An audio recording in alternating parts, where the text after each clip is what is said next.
at least reunite them with their respective owner. And also, I'll speak with one half of Sunday Best about their upcoming benefit show tomorrow evening in Johnson County at the Johnson Central High School. We'll talk about that, and we'll also have Sayersville City Council coverage. I have time allotted for it. I hope to still have time for that. A great deal of the meeting last night centered around some heated discussion back and forth between members of the audience and the mayor and the council in regards to the second reading of the proposed annexation of several properties on the Mountain Parkway. That's all in what's left now of the half hour. Once again, thank you for joining us. We'll go ahead and dive right in and go to Johnson County, where the Sheriff's Department there, in addition to all the other duties that they have been trying to conduct since the flooding, which is now 1 week past and then some, they are also seeing some items which have been discovered in the creeks or surrounding areas brought into their department with hopes of finding their owner at some point. As they're doing the cleanups, they're looking, they're cleaning up, trying to pick up their personal items that are washed down the creek and in fields and yards and stuff. And the guns that we have in there were found in the creek down close to Staffordsville. We don't know where they've come from yet. The person that brought it called, and the deputy went and got them and brought them in here. As if when people find firearms and stuff, if they're not theirs, they need to pick up the phone and call. We'll send somebody out to recover them. And that's what I was saying, that we enter them into NCIC per law, that we have to enter them as soon as we can. And then if somebody comes in and says, I have say a shotgun model being a Mossberg serial number, they give us a serial number, we can match it up with the guns that we're finding. Now, a lot of times people are finding, I'm sure some people are finding them and not turning them in. But the majority of the ones that we're starting to get and stuff, people are turning them in. And sadly, as is the case with most any natural or other disaster, victims who are already suffering great losses have to be on the lookout for scams. The Johnson County Sheriff's Department has already issued a warning about potential GoFundMe scams. The very legitimate website, which has a great purpose, it too can be taken advantage of by people setting up fake pages trying to get funds out of those who are wanting to show their support for victims of such a natural disaster. They say, however, that looting to date has not been a problem, given the great amount of devastation to so many homes that may be quite surprising. Pelfrey says that's due in large part to the vigilance of not just homeowners and property owners and flood victims, but also local and state law enforcement. We haven't had any problems as far as looting and stuff. And like I said earlier, a lot of the residents out there are watching out for each other. If they see flashlights, cars parked, where they're not supposed to be late at night and stuff, they'll call. We've told them that if they see or encounter somebody that's looting or rummaging through stuff, to not take them into their own hands, to pick up the phone and call. We'll send somebody as soon as we can. Now, KSP still has a few troopers assigned out there due to the working with FEMA, so they're assigned out there to supposed to be taking calls and stuff that pertain up and down 172. We have units that are out all night that are patrol that area. We've got a couple of units that live out that way, so they're keeping an eye on it too. And lastly, just as they did last year, they're having a school supply drive, even though it's taken on a bit more of an important role this year. Pelfrey says that they are asking that you bring in, if you would like to do so, donations of all school supplies to the Johnson County Sheriff's Department no later than Wednesday the 5th. Book bags for elementary and larger ones for middle and high school students are needed, as well as pencils, paper, binders, folders, pens, etc. And all donated items will be given to the family resource centers from the schools that have students affected by the flooding. We're asking people to make donations and stuff for school. School will be starting in a few weeks, and there's so many homes that are affected in the Flat Gap area that we're doing a drive to get school supplies. We've already got some that's been donated by several people and stuff, so we're going to do it in backpacks and stuff like that.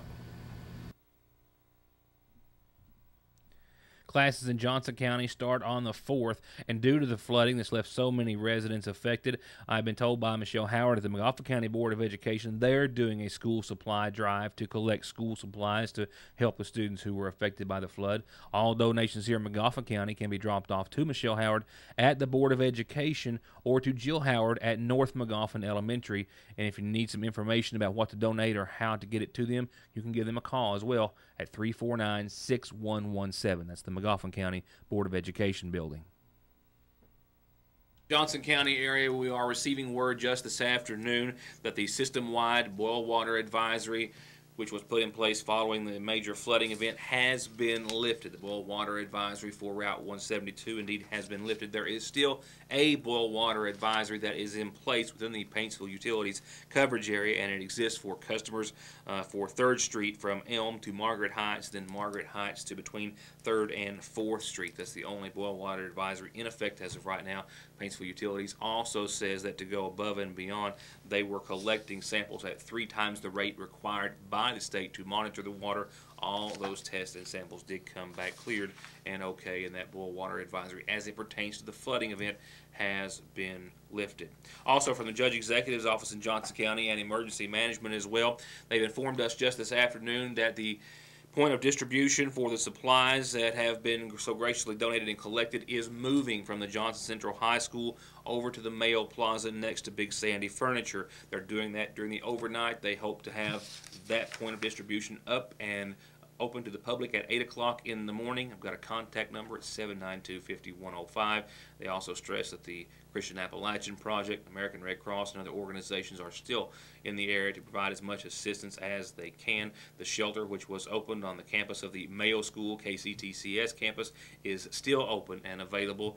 And also for any organization who wishes to volunteer some assistance, I have a contact number for you as well. You can contact Mr. Harold Underwood at 477-9371. Need those numbers? I'll try to have them on the screen in a few moments, or you can simply call us here at the newsroom, 349-3699. Be right back. To get high-speed internet on their state-of-the-art fiber optic network for all of your home and business solutions, or to watch TV without a contract on over 200 digital channels with superb quality, or stay connected with family and friends with 24/7 telephone service you can always depend on, contact Foothills Broadband today. Or just click on their link to the right to find out how they're working to provide the latest in communications at affordable prices with exceptional service at Foothills Broadband. When I say the names Nick Jamerson and Chris Bentley, odds are 99.99% of you know exactly who I'm referring to. Sunday Best from Prestonsburg, who now live in Lexington and still hold Eastern Kentucky very dear to their hearts, which is evident from all of their art and entertainment.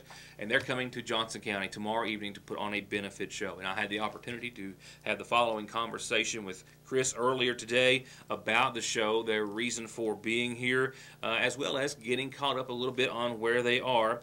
Of course, it's not hard to do to stir up interest when it comes to Sunday Best, but we wanted to take an opportunity to do so and talk about one of their latest songs, which has hit the airwaves and is already one of my favorites, 4-Door. And it's not just because I got to sit behind the scenes and see a little bit of the production of their music video, which is out and complete.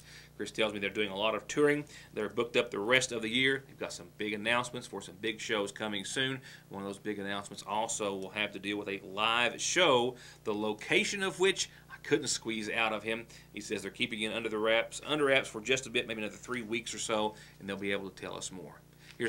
That's a live recorded show, which might make a little more sense. Here's my conversation with Chris earlier and some words of encouragement to come out and support all those families in Johnson County tomorrow evening at 7. Tell me a little bit about 4-Door. I was lucky enough just to get to sit behind the scenes and watch you guys filming a little bit over at Prestonsburg, and I've seen what I think is the finished product. Tell me a bit about the song and what you guys are feeling from that so far. Yeah, it's one of our favorite songs. It's become something that we play towards the end of our shows now, just because there's been a great response to the song. And it's off our latest record, Salvation City, we put out in December, and the video we all thought turned out really great. Coleman Saunders, who has been with us since the beginning, continues to amaze us impressed with his work, and I thought the video went hand in hand with the song. So very special when that happens. Well, I think it's easy for me to sit and on the outside looking in and say that you guys have a lot of pride and love in what you do, and not just who you are, but where you're from as well, because it seems like you try to incorporate home into just about everything you do in some form or fashion. It tends to bleed from all of your work. So I'm assuming that kind of mindset is what's bringing you guys to Johnson County tomorrow night.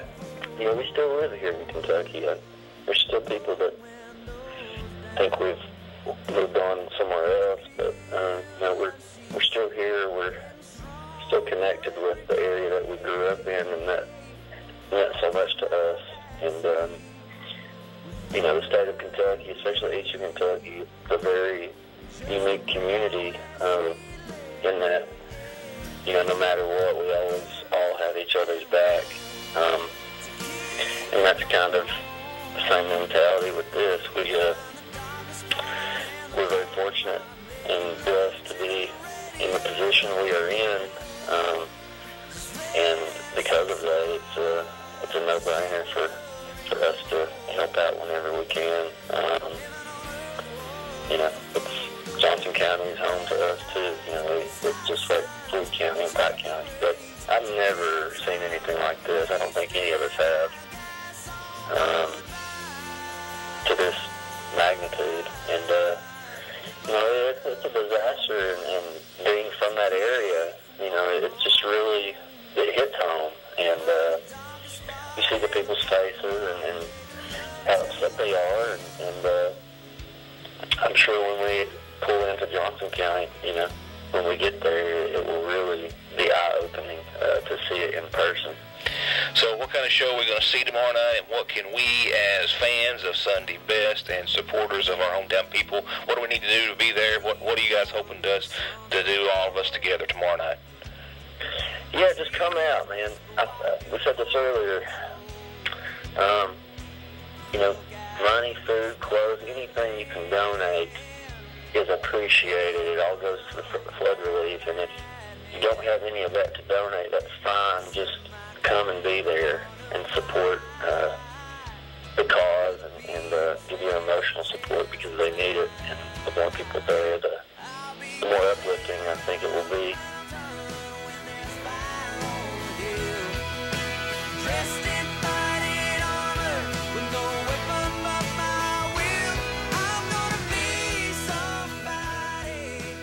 You can find their webpage, their Facebook page. You can donate through those links as well. And, of course, Tyler Childers will be opening the show. The Pikeville native will kick it off at 7 p.m. And just to let you know, during that video that I showed you a portion of, and as you might see and you will see or have seen in its entirety, that gorgeous red and white Chevy belongs to Ernie Puckett of right here in Magoffin County, who was gracious enough to take his vehicle over and stick around for several hours on a cold night to allow them to use it in their video. We wish to thank him for that as well. With that said, here's tonight's calendar brought to you by Magoffin County Farm Bureau. First up from the Magoffin County High School, they've got a special session of the Site-Based Council set for tomorrow morning at 10:30. Public's invited to attend. The meeting is going to be in the school's conference room.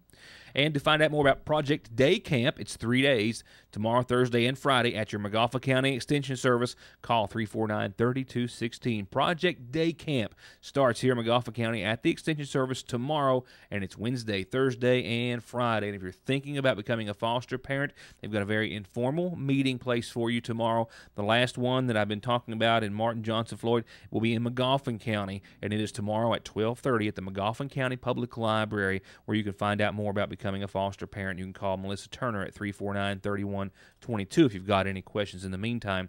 And from the Stinson United Baptist Church, they're having a Family and Friends Day this Sunday at 11. Lunch will be served following the service at the Fellowship Hall. And this comes from Pastor Joe Carroll and everyone at Stinson United Baptist Church. It's Family and Friends Day this Sunday, and lunch will follow services. And a night fishing tournament. A lot of participants in the last and first annual Sagersville Fire Department Fishing Tournament have been requesting a night tournament, so they put one together for the 31st, the last day of this month, Friday night. It will be from 7 to 1 a.m. at the Paintsville Lake, and a $1,000 payout is guaranteed, $100 per boat to enter, big fish prizes as well. Call the fire department at 349-3256, and if you've got a calendar or other announcement or birthday or anniversary, call me. I'll put it on free. Tell everybody about it. Phone, fax, email, Facebook, and remember, you can catch programming the following day on yournewstoday.com. A reminder of funeral services to be held this Thursday morning at 11 in honor of Bessie Lovely Archer, known as Bobby, to family and friends, who passed away at the age of 77 on Sunday. She was preceded in death by her husband, Walter Archer. She's survived by daughters Deborah Howard, Donna Stevens, and Teresa Bailey, with visitation to continue this evening all day tomorrow. And anytime prior to services Thursday at 11, all from the Saggersville Funeral Home. Burial will be at the Archer Bailey Cemetery in Royalton following services.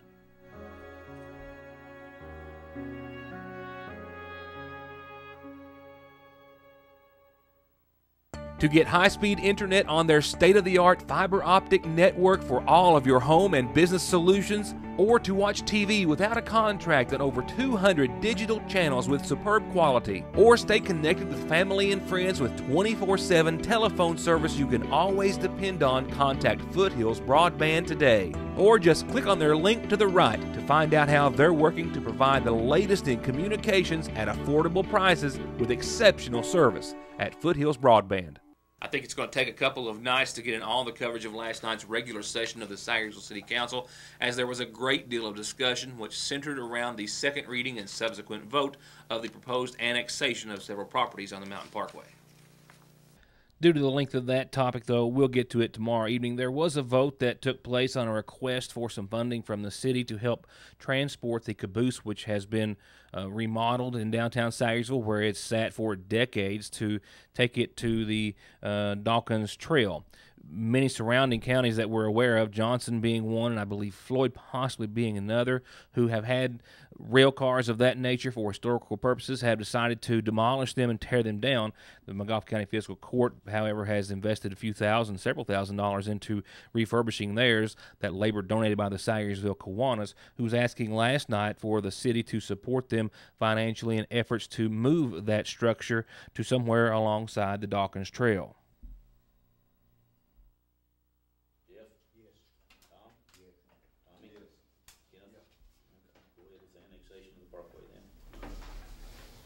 You have on here a request from the Kiwanis Club for the city to donate $2,000 toward repairs on the caboose in order to move it to the Dawkins Trail for their tourism thing. The county donated them $5,000. They thought that would be enough, but it's not. They're wanting to refinish the inside before they move it. So it's up to y'all if you want to give tourism money to help them do that. Can we legally donate money to do that, Mr. Ludwig? I think my question there would be is if we're doing it out of the tourism, use it as tourism money. It would have to come out of tourism. It wouldn't be general fund, it wouldn't be taxpayer. It would be the tourism from there. And I think that falls within that, wouldn't it? I would think so. It would be into the tourism part. Going out of the city though? That's what you need to discuss. What you think about it?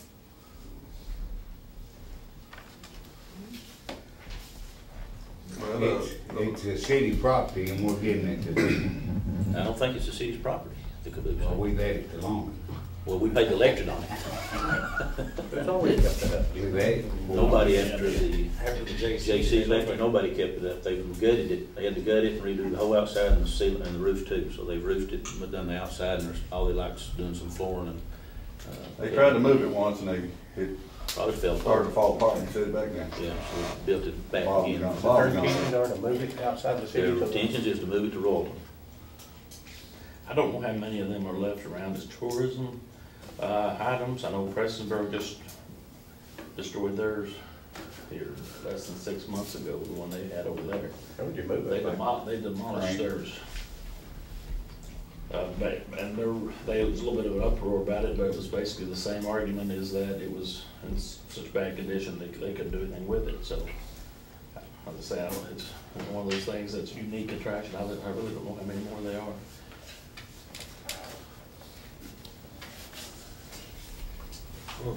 But those people, my kids just don't have no idea what that was for.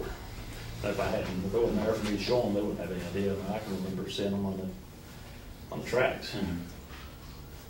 Who put it there? You know how it got there? It was JC, as far as I don't I remember. don't remember when they put it there.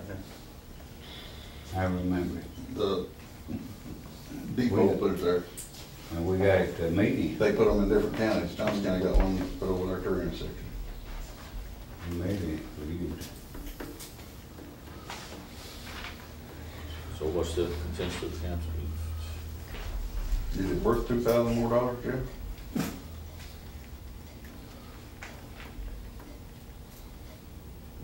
I mean, me personally, I don't really understand the city's, part of that. That's a lot of money to get to that now, and it's not because of Kiwanis, because I think that's a great organization, but.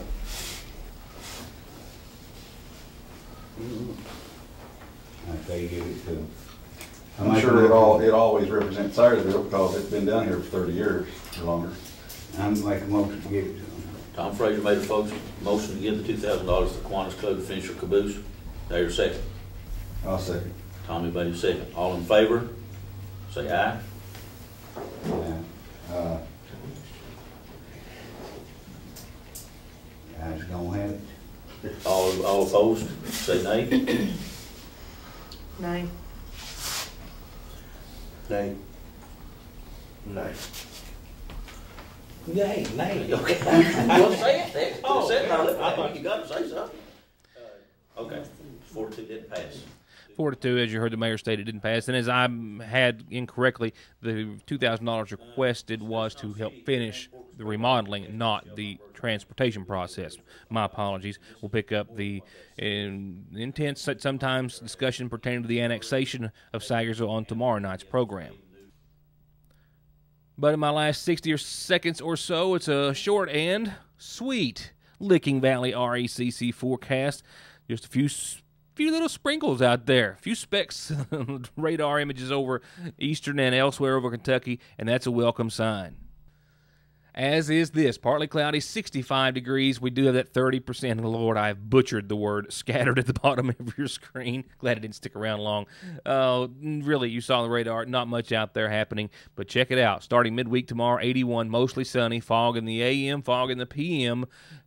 on bookends, but mostly sunny, partly cloudy skies late, a gorgeous, comfortable Wednesday, a wonderful evening for the Sunday Best Show over at Johnson Central High School, and we'll ride this high pressure on out through your forecast. I've got Thursday with a little fog, but mostly sunny and 80, sunny and 82 on your Friday, sunny and 85 on your Saturday. And that's it for us this evening. We want to thank you for being a part of our program. We hope to encourage everyone to venture over to the Johnson Central High School tomorrow night to support those residents who were so dramatically and drastically affected by the flood, and those families, of course, who lost loved ones. And if you're going to do so, of course, you can catch us tomorrow night at 11 or the following day on yournewstoday.com. We hope to see you then. And, of course, for those of you who will be with us tomorrow night at 6, see you then as well.